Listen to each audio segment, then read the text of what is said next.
Hello, good morning সবাইকে। আজকে আরও একটি নতুন ব্লগ নিয়ে চলে এসেছি তোমাদের সাথে। অন্যান্য দিনের থেকে কিন্তু আজকের ব্লগটা একটু আলাদা, কারণ হলো আজকে মহালয়া। আর তোমাদের প্রত্যেককে জানাই শুভ মহালয়ার প্রীতি ও শুভেচ্ছা। তোমরা প্রত্যেকে খুব ভালো করে মজা করে আনন্দ করে মহালয়াটা কাটাও। যাই বলো তাই বলো, অন্যান্য দিনের মতন কিন্তু আজকে লেট করে একদমই উঠিনি। অন্যান্য দিন 8টা 9টা থেকে উঠলেও আজকে কিন্তু সকাল সকাল ঘুমটা ভেঙেই গেছিলো। আর এদিকে রান্না করতে গিয়ে আমার বড় দিদির দিদিগিরি শুরু হয়ে গেছে। কেন এভাবে এটা করছিস, তুই দূর থেকে কেন এটাকে ডিল করছিস? আরে বাবা, আমার গায়ে ছেটা পড়ছে, ওটা ও কেন বোঝে না? আমার গায়ে ছেটা পড়ছে, আমি কি সামনে থেকে দেবো বলো তো? আর আমার নিজের ওপর নিজেই হাসি পাচ্ছে, কারণ আমি এত ভালো ভয়েস ওভার দিই, মাঝে মাঝে আমার কথাই তুতলে যাচ্ছে, বেঁকে বুকে যাচ্ছে, মানে খালিকে খেলি ভাতকে ভেদ এসব বলে ফেলছি, কি আর করা যাবে। তো এখানে দাঁড়িয়ে ও লুচি ভাজছিল আর ও গ্যাসটা অফ করে দিয়েছিল, তো ওটাই আমি ওকে বলছিলাম, কি রে, তোর তো গ্যাসটা বন্ধ।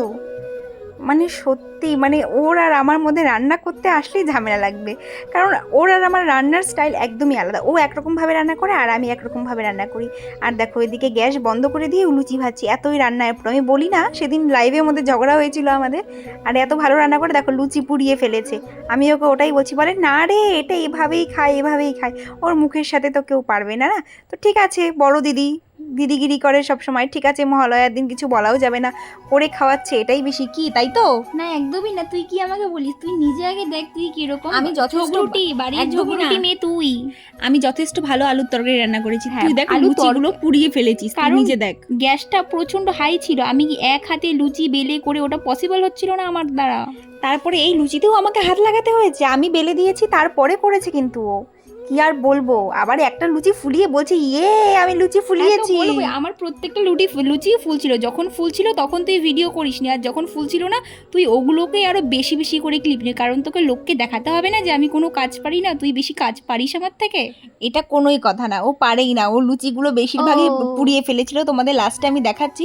আর এদিকে আমাদের মধ্যে ঝগড়া হয়ে গেছে যে তুই গ্যাস কেন, আমি বারবার করে গ্যাসটা কমিয়ে দিচ্ছি, মানে ওর এটুকু সেন্স নেই যে গ্যাসটা কমিয়ে লুচি ভাজতে হয়। আমি ওকে ওটাই বলছি যে গ্যাসটা তো কমই তো স্লো করে দিয়েছিলাম, তুই কেন হাই করছিস? ও বলে না, এভাবেই ভাজতে হয় লুচি।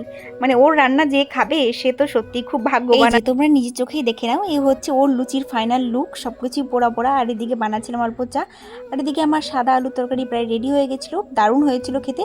তারপর আমি চটর পটর করে স্নান করে নিয়ে রেডি হয়ে গেছিলাম একটু বাজার যাবো জন্য। পুজো আছে আমাদের এখানে মহালয়া, তার জন্য সন্দেশ আনতে হবে, মানে ভেটি দিতে যাবো, তো তার জন্য আমি স্নান টান করে একবারে রেডি হয়ে গেছি। এখন একটু বাজার যাব, জাস্ট আমি একটু টোনার আর একটু ল্যাক্টো ক্যালামাইন মুখে মেখে আমি একটা ব্যাগ নিয়ে রেডি হয়ে গেছি বাজারে যাবো জন্য। তারপরে ভেবেছিলাম বাজারে গিয়ে সে ভিডিও করব, তারপরে আর করা হয়ে ওঠেনি। আজকে সারাদিনটা প্রচুর ব্যস্ততার মধ্যে কেটেছে, ঠিক আছে। তারপর আমি এটা করে তো চলে গেছিলাম। তারপর ওখান থেকে আসার পর না, আমার আজকে খুব ভালো লেগেছে, আমার একটা ব্যাগ এসেছে, ব্যাগটা আমার খুব পছন্দ হয়েছে, সেটাও তোমরা পরে দেখতে পারবে। আমার কাছে তো খুব ভালো লেগেছে ব্যাগটা। তো ব্যাগ ঠ্যাগ নিয়ে এসে, মানে বাজার থেকে এসে তারপরে আনবক্সিং করে ঠোরে, তারপর এটা আসেনি কিন্তু এরপরে আরেকটা আছে, ওটা এসেছে, ঠিক আছে। তো আমি এখন চলে যাচ্ছি বাজারে, এখন তোমরা দেখতে পাবে। বেশি ভিডিও করতে পারিনি, আমি ভুলেছি, আমি এত ভালো ব্লগার, আমি কি বলবো সত্যি। আর এই যে আমার সুন্দর একটা ব্যাগ চলে এসেছে, এটা নিয়ে আমি পুজোতে ঘুরবো। খুব ভালো লেগেছে আমার ব্যাগটা, তোমাদের যদি লিঙ্ক লাগে আমাকে বলো, আমি অবশ্যই দিয়ে দেবো। আজকের ব্লগটা কেমন লাগলো কমেন্ট করে অবশ্যই অবশ্যই জানিও, আর আমাদের চ্যানেলটাকে সাবস্ক্রাইব করো।